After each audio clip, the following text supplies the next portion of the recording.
Good morning and welcome to Rising. We've got another great show for you today, and welcome back to Lindsay Granger. Nice Thank to see you again. I love coming back into all the Christmas decor. See the tree behind us and our nice decked plants. it out with balls and holly. What's this? What is this song? That's not right. It's too early. It's too early, but I early. am excited about the Christmas season. I feel like everybody's putting their OOO out of office messages. Just holler at them in January type messages on their emails at work. But Is that what they're we're doing? still here. We're still here. We're still here. How was your vacation? It was nice. I relaxed and did absolutely nothing. And you had a harrowing journey back, you said. Oh yeah, Amtrak did me dirty, like it usually does. I don't want to talk about it though.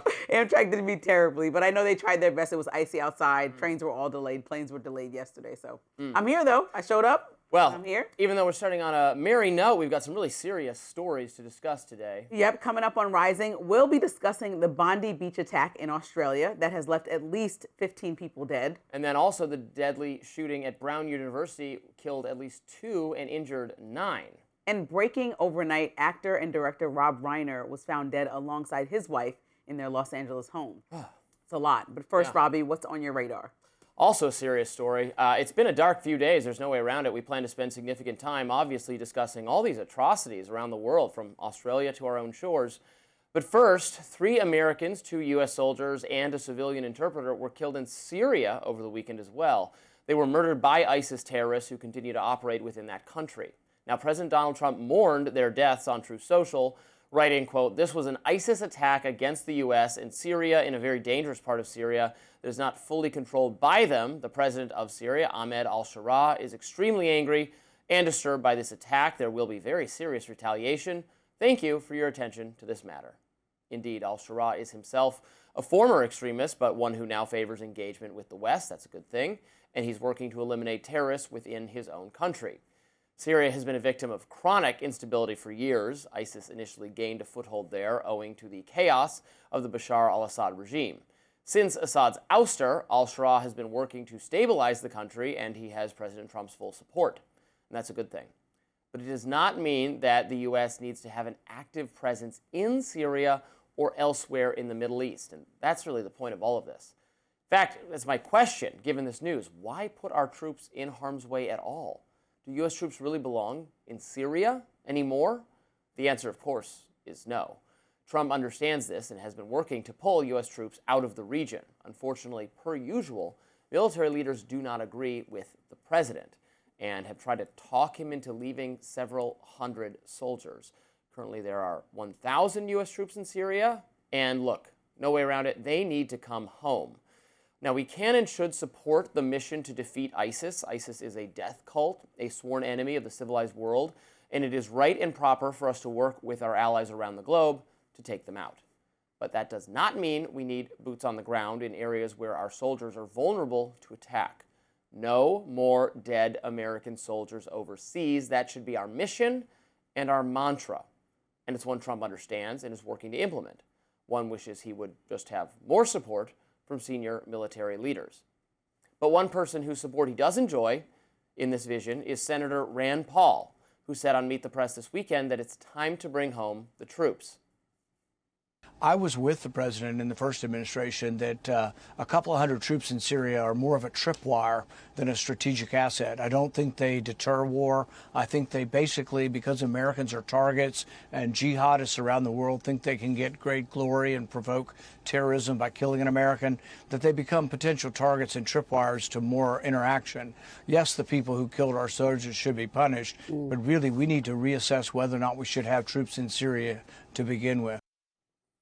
Paul has it exactly right. We can make Americans and America safer if we withdraw troops from dangerous areas of the world. We can continue to support our allies' anti-terrorism efforts and also defeat ISIS once and for all without putting American lives in harm's way.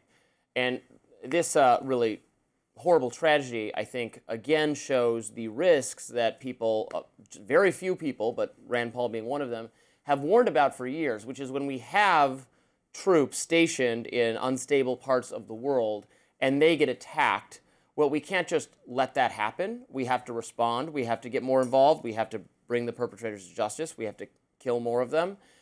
But just having our people there, we're having them in harm's way.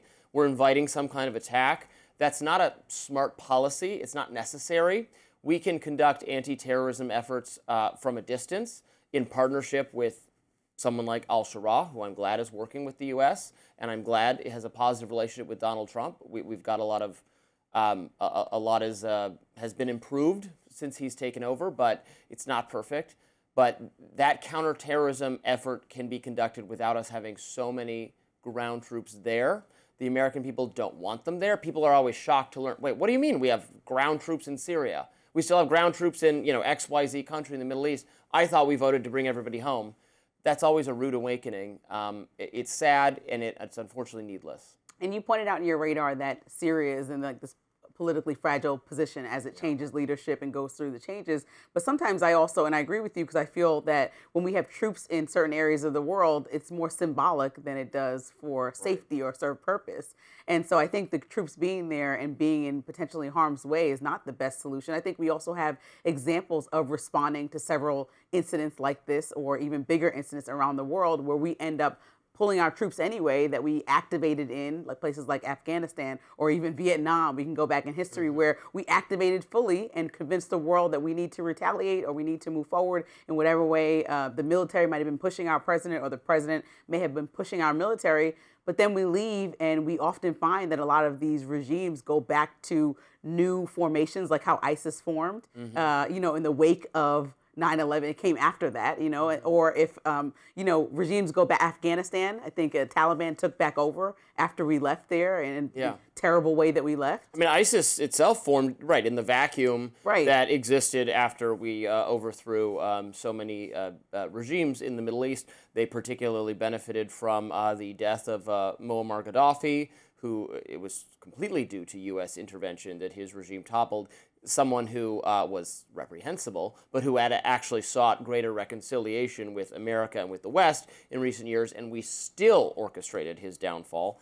And then look what we got. We got people being, beheaded in the streets in that country by ISIS, by this reprehensible terror group. I think the bigger concern, though, of what I heard from you is that the president, he must listen to the military, when really his role is to kind of command the military. Like, the buck stops with the president. Yes, thank you. That annoys me quite a bit when our elected Democratic leader has his foreign policy thwarted by the deep state.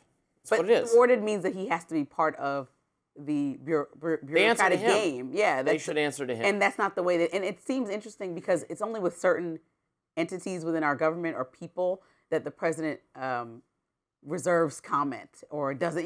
Anytime he wants anything done, for the most part, he's very vocal about it, even if it goes against any traditional conservative norms or anybody within his party. But with the military, he's very much following the lead. Is it because that's not his strong suit across all the things in the ways that he wants to lead? Strong suit, but I think he's very good at foreign policy. I think he listens to his military leaders, but he is sometimes at odds with them, because I would I would argue that military leaders, they're trying to figure out how to win the battle, right? They're and I think, reluctant to say we should not even participate in this battle, right? They're formulating plans to make the best of whatever the situation is.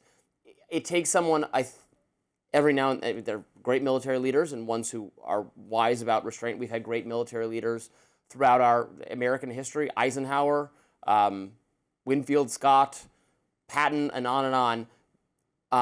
Creative, brilliant thinkers, and some of them committed very much to peace. But not all. A lot of military leaders, I think modern military leaders, think of it as trying to solve a problem, and when the way to solve it is to be less engaged in the first place. Yeah, that's what I would say. That's a rift right now that we see with the America First policy. People who supported that and what's actually happening, and not just in Syria, but in several places, which could be Venezuela up next. Yeah.